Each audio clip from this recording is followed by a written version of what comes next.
Hey, welcome back to Gumbo Living.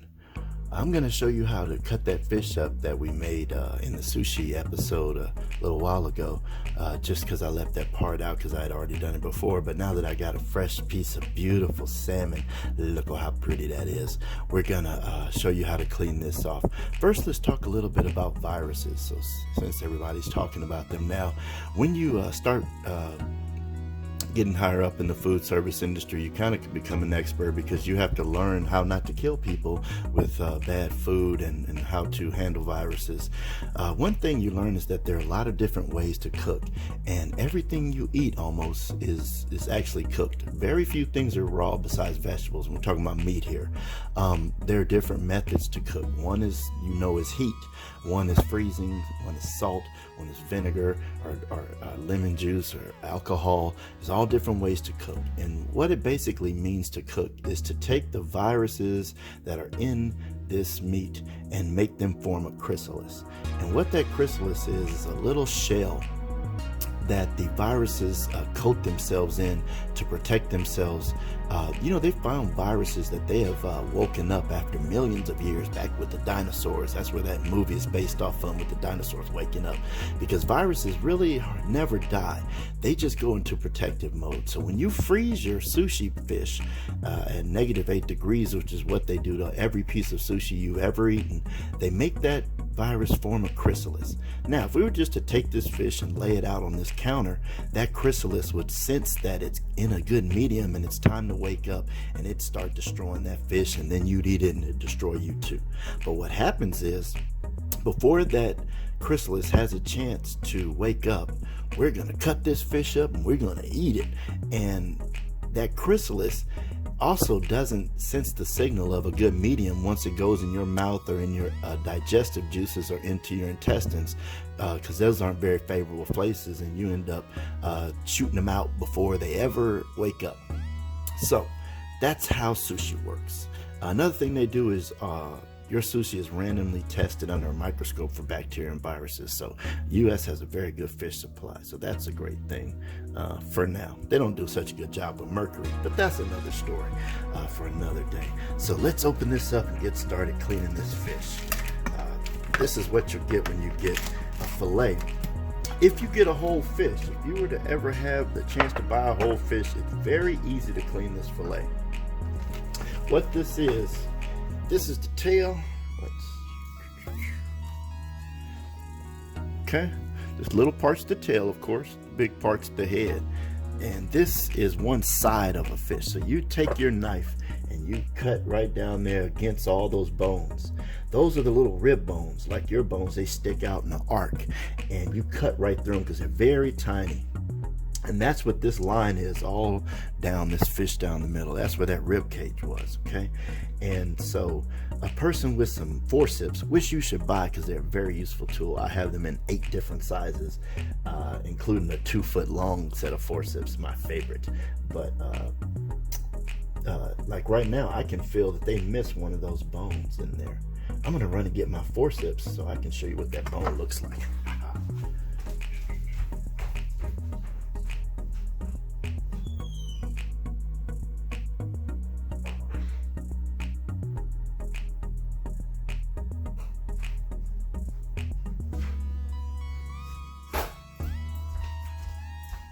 Like I said, I love these things so much. I could find all 3 pairs that I have out handy. I've got more in the garage, but these are like the 2-foot ones. I guarantee you they come in handy, especially when you drop a nut down in your engine and you can just grab it, and or a piece of plastic, especially because they have those magnets for you to grab things, but everything isn't magnetic. So get yourself some. They're pretty cheap. This is the best size. It's useful for everything, but I'm gonna grab this right here and show you.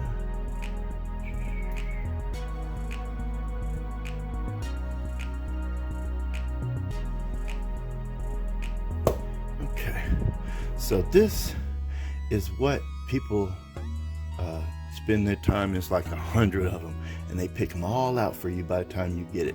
Every once in a while, just like I'm showing you now, there's one left over. So you should always feel down this spine and make sure that you don't feel anything poking out. And I'm glad I did catch one just so I could show you. Every once in a while, there's one in there. Okay, so we've made sure we don't have any bones. I've taken this out the freezer, and I haven't let it thaw fully out, because the best way to cut this fish up is when it's still a little bit frozen. It acts a little bit better, stays a little firmer for your knife. We've already sharpened our knife. We always sharpen our knife before we do anything. Now, first thing I'm going to do is I'm going to cut this part right here off, a couple of inches from the bottom. And the reason I'm going to do that is because I'll show you in a second. So let's cut this bottom part off. Okay, if you were to just try to take the skin off this bottom, what you'd see is, okay, so in this bottom here, when you get that close to the skin,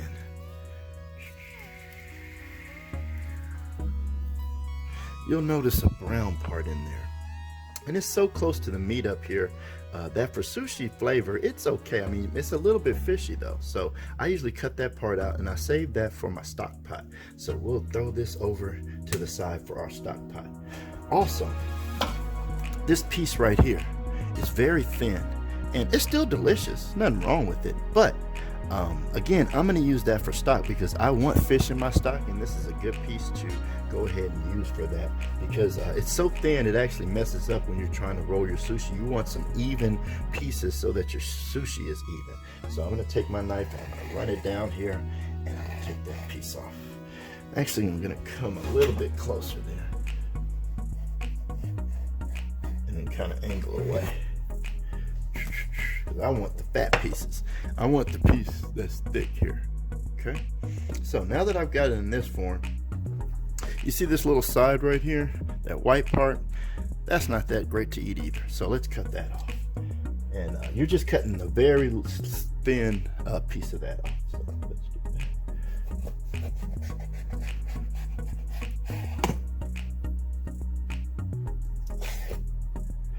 All right, like I say, we never waste. No waste unless you waste it. Cut the very tip of this off so we have a nice even piece. And now for the filleting. Okay, you're just gonna put your hand on the top. You're not smushing it, you're just holding it from moving a little bit. Okay, and then we're gonna put our knife as close to the board as we can, and we're just gonna come down and we're gonna slice down. Actually, people think that you need to be slicing up, but the skin on the bottom doesn't want to be cut, so it'll stop you from cutting through it. So you're going to be slicing down.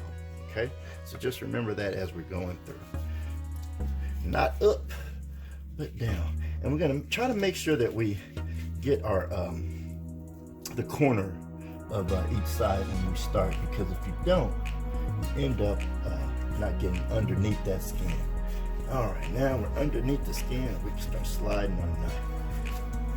Okay, and like I said, the skin doesn't want to be cut, but it will be cut. So I stopped when it cut itself, and I got that piece off, and I'm gonna throw that over to the side, and you'll see underneath the bottom there that that piece has been skinned, right?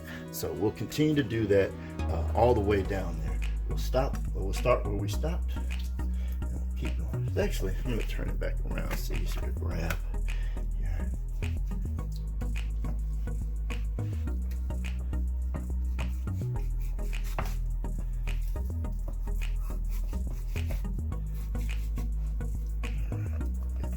So let's flip it over here. Still got a pretty good piece in the middle here, and that's because this thing forms a little bump. You can see that it's a little bumpy right here. So now I'm going to flip it over. So now that I got those pieces, and I know how deep I need to go where that brown part starts, right? So I'm going to start where that brown part starts, and I'm just going to take my knife and slide it straight.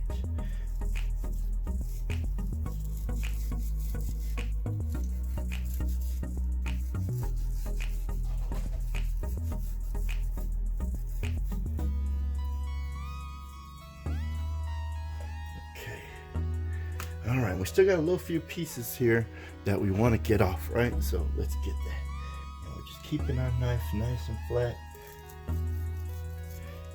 And I don't know if you can even see this. This is how thin you can get if you get your knife nice and sharp, you can get a piece that thin off of there, so you're not wasting any fish.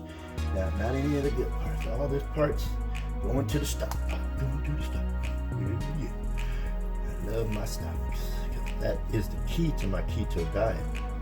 Have yourself a couple of bowls of soup each week. I guarantee you, happy and lose a little bit of weight too. And then you save room for the burgers and the french fries and all that stuff like that there. All right. And because we've been cutting skin off, you know there's going to be a few scales. So let's take this and rinse it off.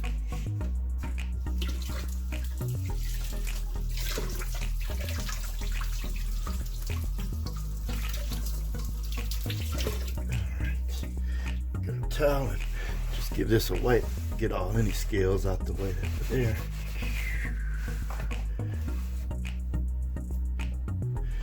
Give our knife a little wrench here.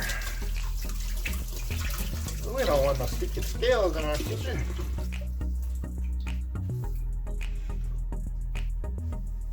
Okay, now where's my papers?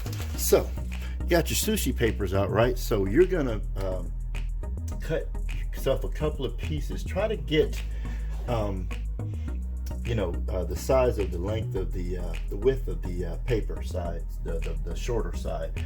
But if you see on this fish, the length of the paper is going to be roughly halfway. So I'm just going to go ahead and say we're going to cut this right in half, and that way I'll make sure that I have good size on both sides. All right, then I'm gonna just take it here and go a couple down, cut 3 pieces out of that, and these are my pieces that I'm gonna roll up because I like a nice big piece.